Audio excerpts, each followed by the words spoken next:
Think about the end of an action movie. The hero runs through fire, saving an innocent person before the timer ticks down to 0, and then a massive explosion swallows everything. The screen fades to black, credits roll, curtain falls. That's how a star is supposed to die. One violent blast, a final act, and then nothing. Show's over. But in 2014, 500 million light-years away, one star refused to stick to the script. Astronomers spotted what looked like a standard supernova. They labeled it IPTF-14HLS. A star's death usually plays out fast. In the simplest terms, it explodes, shines brilliantly for a few months, then fades away. That's the normal pattern of events. Except this one didn't fade. Instead, this one began getting brighter again, then dimmed, then brightened again. Over and over again. It pulsed like a dying engine trying to sputter back to life. For 2 years, it kept pulsing in the dark, refusing to die. And its debris wasn't slowing down either. The explosion just kept racing outward, like something was still feeding it. And then came the twist. Digging into older records of the night sky, scientists found something no one expected. In 1954, the exact same star was in the same place, pulsing and exploding, 60 years earlier. Which meant this wasn't just a supernova, it was a repeat performance. A star that had already died once, and then seemingly returned for an encore, or multiple encores. To astronomers, seeing it was like spotting a dinosaur on your lawn when you leave for work. It's something that should not exist, an impossibility. But it does. IPTF-14HLS doesn't just challenge our theories of how stars end, it rips a hole in them. It forces astronomers to look up at the night sky and wonder, if a star can die more than once, what else out there isn't playing by the rules? It's the spring of 1665, off the coast of Straslund, Germany, a little fishing town on the Baltic Sea. 6 fishermen are out there with their nets in the water, the kind of day they've had 1,000 times before, until about 2 o'clock in the afternoon. One of the fishermen looks up, then another, and another, and suddenly, all of them are just looking up at the sky, because something is wrong. The clouds don't look like clouds anymore. They've twisted themselves into massive warships. The men swear they see cannonballs streaking across the sky, smoke curling into the air, and defined figures pacing the decks. A full-on naval battle, raging silently overhead. Hours go by, and still, it doesn't stop. When you think the story couldn't get any stranger, the sun sets, which is when it appears. Hovering over the Church of St. Nicholas, right in the center of town, is this flat, round shape. The fishermen don't even know what to call it. Some say it looked like a plate, others say like a man's broad-brimmed hat. But whatever it was, it didn't move. It just hung there in the sky, watching. The fishermen didn't know what to do besides bury their faces in their hands, sick with fear, and they stayed that way for days. Word of the event spread fast, in pamphlets, woodcuts, and gossip. By summer, the whole of Europe had heard the story. People in the 17th century didn't have the same language we do today to describe things. To them, it wasn't a trick of the light. It wasn't birds or some mirage. No, to them it was divine. It was a warning, an omen. Modern science would probably classify the event as an atmospheric illusion, mass hysteria, or it could have been something as simple as a flock of birds. But that's not really the point, is it? Because whether it was real or imagined, what those men saw that day tells us something about ourselves, that the sky has always been our mirror. It reflects back the things we fear most, and the mysteries we can't quite explain. And in 1665, 6 fishermen saw something that still leaves us wondering which it was, fear or something more.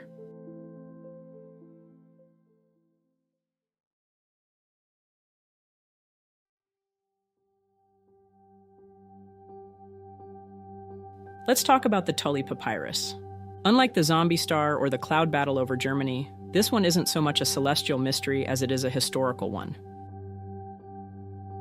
The year was 1933, and a man named Alberto Tulli, the director of the Egyptian section of the Vatican Museum, was looking around a Cairo antique shop.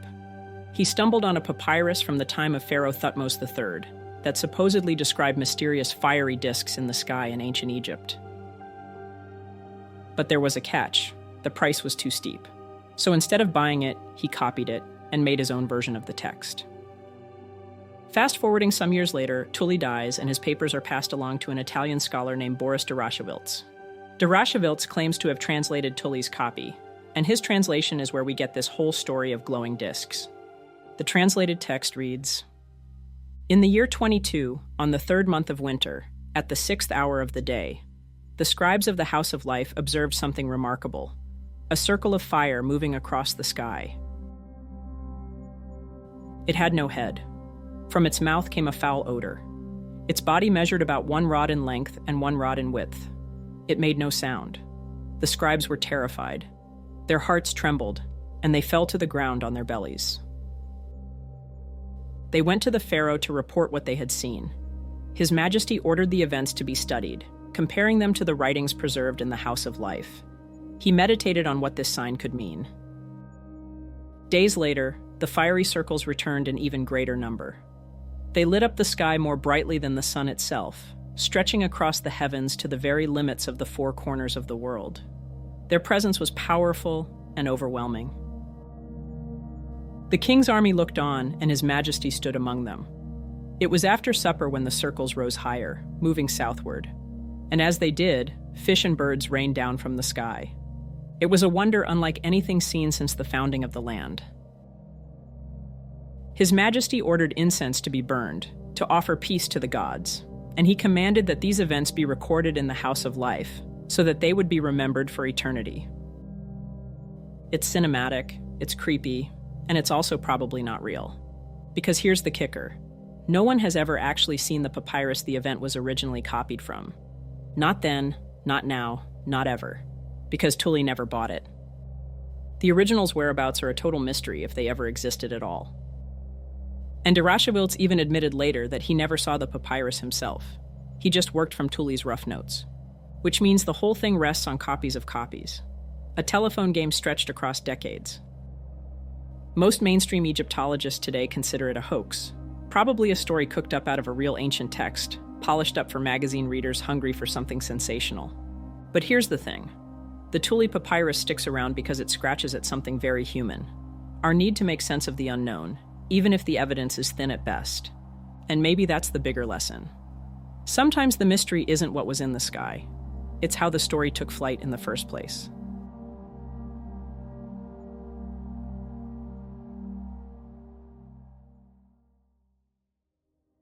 It's May 1808, in the little village of Biskopsberga, Sweden. On this particular spring day, nothing much at all happened, until the sun began to fade. The sun didn't begin to set, it didn't slip behind some clouds. The sun literally started to fade away. The sky turned red, like someone covered it in blood, and then people noticed something in the sky. Thousands, maybe millions, of small dark spheres, reportedly no bigger than a fist, drifting towards them from the horizon. At first, they were a murky brown color, but as they got closer, they began absorbing the light, turning into velvety black orbs, and they just kept coming. There was no sound either, just an endless procession of small globes drifting above the village for 2 hours straight. One witness, a member of the Swedish Academy of Sciences, was there to see it all. He claimed that one of the spheres fell to the ground near him. When it did, it left behind this strange, thin, gelatinous film. And then just like that, the orbs vanished. Scientists of the time were stumped. Some thought it was possibly volcanic ash from far away. But how does that explain the perfect spheres or the strange residue? Others guessed some unknown atmospheric phenomenon, but the truth is that no one knows for sure. More than 2 centuries later, the Biskopsberga Orbs remain unsolved, hanging somewhere between natural science, myth, and the unexplained.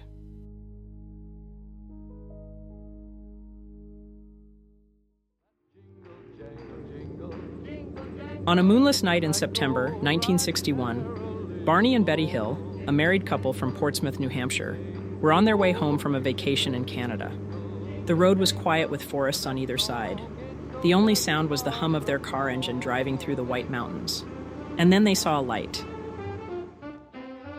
At first, they didn't pay much attention to it, thinking it was a shooting star or satellite. But the light kept getting bigger and brighter, and it wasn't just a light in the sky anymore. It started following them. Barney pulled the car over, grabbed his binoculars, and stepped out of the car and into the night. When he looked up, what he saw shook him. A massive, silent craft was hovering in the air, and through its wide window, he saw figures that were watching him back, standing there, not moving, and definitely not human. Barney panicked and ran back to the car, yelling at Betty to get his gun. He slammed the car into gear and sped off down the road, but the object continued to follow them until it was floating directly over them. They heard a strange series of beeping sounds and then nothing. When they come to, they're 35 miles further down the road, 2 full hours gone, and neither of them had any memory of how they got there. Their watches stopped, and there were shiny circular spots on the trunk of their car. Barney's shoes were scuffed and Betty's dress was torn. Then the nightmares began. Every night they relived the event over and over again with a terrifying, vivid reality. Finally, desperate for answers, they turned to a psychiatrist. Through hypnosis, the missing 2 hours started coming back to them. Slowly, painfully, and what they remembered is terrifying. Both Barney and Betty, in separate sessions, described the same thing: being taken aboard the craft. They were both given medical exams and underwent strange procedures. The beings on board were small, gray-skinned, and had those unmistakable almond-shaped eyes. Betty even recalled being shown a star map. Later, she drew it from memory, a map that she insisted pointed to the being's home galaxy. The story exploded in newspapers, television, and books. The hills became the center of a cultural earthquake about alien abductions. Their experience doesn't just tell of strange lights in the sky. It's something more intimate, more invasive.